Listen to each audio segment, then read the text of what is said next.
Well, I hope you guys are buckled in and ready for a high-speed, low-drag ride today, because for the last few months, I've been carrying the Soter, and it's sporting something that we've never seen on a Spartan blade before. And it has to do with that little tab right there, which is attached to their race lock, a new take on a spine lock. And we're going to tear into this design today to really see what makes it tick and see how it compares to other spine locks like the Demco Shark Lock, Snex designed Super Lock, and the Cold Steel Atlas Lock. So I hope you guys are ready to dump the clutch and see how fast this blade is going to race into top gear, and if it is a sleeper in the pocket knife arena, or if it's going to end up in last place. If you're new to the channel, welcome. This is Gideonstactical.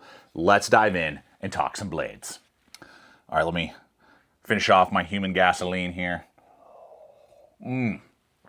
That's a good cup of joe. All right, guys, let's talk right out of the gate about the race lock itself, which is proprietary to, I believe, Spartan blades themselves, and this is the first model that they have released with this lock. Now, it works kind of like a coil over spring, basically, is kind of how the idea is. So we have this pin in the back here, right here where my finger is, that gives it the resistance, and then that goes through the solid piece of material, and then you have that coil over spring over on top of it. So it's basically just pushing straight into the back here, and that means that you have good detent for this style of lock. Think of crossbar locks and a lot of other spine locks. There can be not a lot of detent. This thing, I really got to give it a good whip to have it overcome that detent. That's a nice thing to see. That's something that some people definitely get themselves concerned with. Moving that spring and that pillar, whoosh, whoosh, and that will then just disengage the lock. And then it goes boink and goes into place there. So the first thing is, which I'm sure most of us are curious about, durability. So I did a bunch of spine thwacks with this, and I am really happy to report that when I did my spine thwacking test, it passed with flying colors. The shock did not cause the spring to recoil and then lose the tension and cause it to then collapse back on me.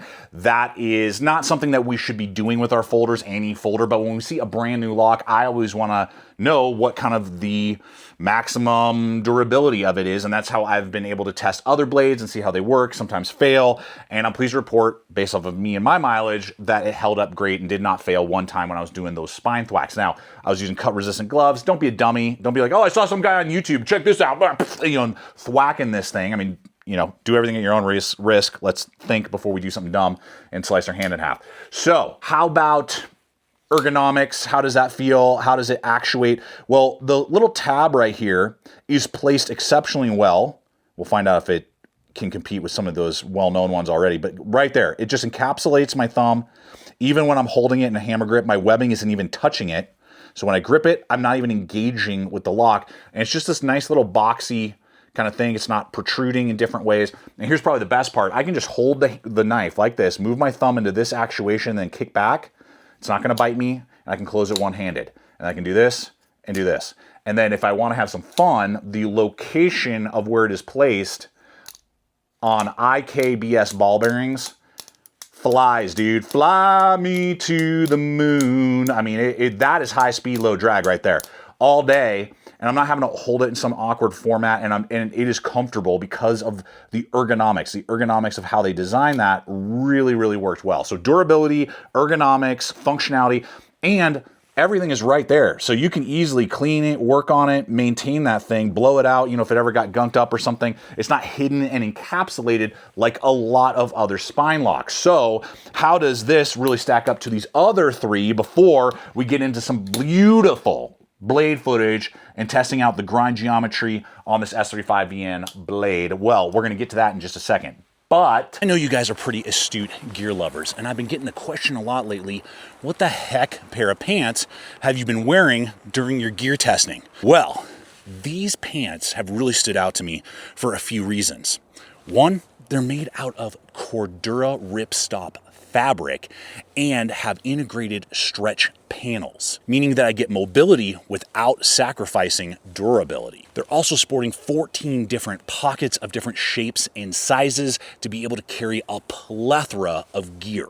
I mean, let's get real. When you have that much storage in your pair of pants, do you even need a pack? Plus, 2-stage calf adjustment so you can really cinch down the pants when you need to or loosen them up when you need some extra airflow. YKK zippers throughout, but probably the most valuable design feature are the removable D30 knee pad system. And as someone who works on the ground a lot, this is a total knee saver. Plus several different color combinations to choose from, and there's even a matching combat shirt so you can get a fully integrated system. So I'm sure at this point you're asking yourself, well, who makes them? Where can I find out more and get myself a pair? Well, they come from the sponsor of today's video, which is LA Police Gear.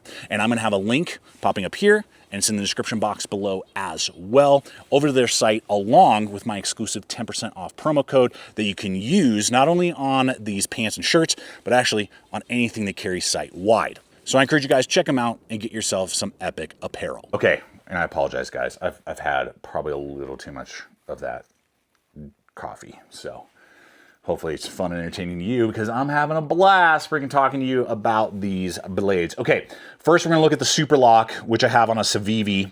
Super Lock, right? It's a spine lock. It operates similarly, but everything is encapsulated and hidden. You pull back, releases the blade. The main difference is gonna be that you have this shelf that you kind of have to work around. And that's what a lot of people don't like about spine locks, is that you put it right there and then you're fighting with this depending on your thumb placement. Now, it doesn't cause a problem for me, but for some people that complain about, you know, ergonomics. Okay, probably the least ergonomic of all of them would be the Shark Lock from Demco Knives. Now, I own many Shark Lock design folders. I carry them regularly. I love them. They don't create a problem for me, but to be aware, you have this fin that comes up. That's why it's called the Shark Lock. Everything is hidden and encapsulated. So, I mean, if something gets nasty in here, we're really gonna have to like work on how do we clean this up and stuff. I do really like the exposed nature of this. You either have to kind of use as your thumb ramp or pass over that you don't experience with this. It doesn't create any hot spot. And this angle is pretty abrupt. So you got to get a little bit of a callus there with your index if you're going to be using that. That is not the case with this guy right here. It just really works well in that flat platform. I really dig. Now, the other option would be the Atlas Lock, right? Now, this one cuts in, same kind of concept though, rides back and forth. Here's the one thing to note is that, yes, I can pull back and close, and that's usually how I do it. But if you want to do that kind of whipping action, you have to hold the knife kind of in an awkward way. And I've always found that with almost all of these, especially this kind of size, which is similar to the Spartan.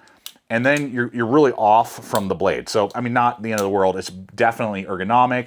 You don't feel it. When you hold it like this, there's nothing protruding and sticking up. So that is something to consider as well, and definitely durable now, having tested several of them, especially on, say, like the Swift 3, things like that. Okay, so all that to say, I would argue that this, for me, for one that protrudes, if that's what you like, is going to be the most ergonomic. It really functions and works well, and I really like the exposed coilover, and it's nice and durable. So I think it is an excellent addition to the spine lock world, and is something that some of you might actually gravitate to more than some of the other models I just showed. But leave a comment below. Let me know what you guys think about this race lock, and does it make sense for you, or you prefer a different style altogether? So we know that the race lock is fast, but how about the blade, right? I mean, the locking mechanism is good, but does it actually cut stuff? Now, here's the deal. I so connect with Spartan blades, harpoons, and different blade shapes. Regardless if it's like a Les George Astor, regardless if it's, you know, this model, the POROS right here, the profiles always like scream dart, speed, high speed, low drag, stealth fighter, you name it, whatever it is. So what we're looking at is 3 1/4 inches. That is like primo size for what I personally look for all around carry, between 3 1/4 and like 3 1/2. That is like the sweet spot for me. That is the knife size I use the most. So this giving us excellent piercing capability, 1/8 of an inch thick, flat grind. Now, here's the deal when it comes to, before steel, and this is something you need to know, regardless of the steel, this could be sporting 440A or like Magna Cut in the most premium HRC. If the geometry is bad, or if the grind is a certain way or whatever, and you have a certain expectation, it doesn't matter. So the edge geometry is superb, right? The cutting edge right there, they have a little bit of a higher edge. It slices extremely well for the style of blade. This is a narrower blade. I mean, look at it compared to this Spartan ASTOR, right? Significantly narrower. It has a saber grind. What does that mean? It means it's not as slicey. It's not as slicey, man. It's designed more as a stabbing, piercing, harder use. They call it their field grade series. So that's in their field grade series of knife. That means that cardboard did great. All of the different materials I was cutting through did awesome. I had to saw on nylon material. So when I was going through a seat belt, or that's a 7,000 pound toe strap, I had to do a couple passes because the geometry is wider for the grind itself. The edge is good, but it was wider, and same with manila rope. I have to do a couple sawing passes. Gets through it, but it's going to take a little bit more, but it's going to be far superior in piercing and durability than a higher, thinner tipped grind. The tip on the ASTOR is nowhere near as durable and penetrating and have strength behind that tip as this model right here. So that's a trade-off. So that's always something we need to consider.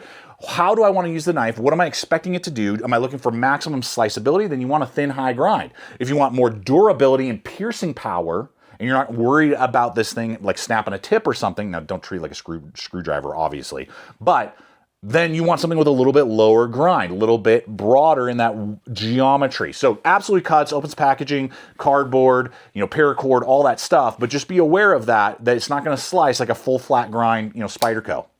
This one's going to be slicing more. This isn't going to be anywhere near as durable. I'm going to use these tools in a little bit different way or know their capabilities and limitations. Now, with that said, we're looking at Taiwanese made. Excellent. I have so many knives from Taiwan. They absolutely know what they're doing. S35 yen, CPM S35 yen. That was, before MagnaCut, my favorite well-rounded steel. It is tough, it's durable, it's relatively easy to resharpen, and it holds a good edge.